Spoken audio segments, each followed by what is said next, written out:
আমাদের নামাজ, আমাদের রোজা, আমাদের ইবাদত, এগুলোকে মিজানের পাল্লায় উঠালে কোনো ওজনই হবে না। তবে আমাদের একটা কৌশল জানা আছে, আমরা আল্লাহর রহমতের ভিখারি।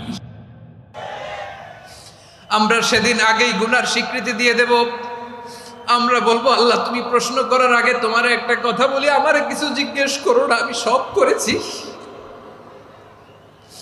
এমন কোন পাপ নাই যে পাপ আমারে দিয়ে হয় নাই। তোমার রহমত দিয়ে তুমি জান্নাতে পাঠাবা, তোমার দয়ায় জান্নাতে যেতে চাই, আমল দিয়ে না। পারবেন বলতে? কিয়ামতের দিন আমরা বলবো, আল্লাহ আমার আমল দিয়ে জান্নাত চাই না, আমি তোমার দয়া দিয়ে জান্নাত চাই। তোমার দয়া ছাড়া আমার কোনো উপায় নাই। কারণ আল্লাহ যদি বিচার করে, বাঁচার কারো উপায় নাই। আল্লাহ যদি বলে ফেলেন তুই এটা করলি কেন, ওখানে গেলি কেন,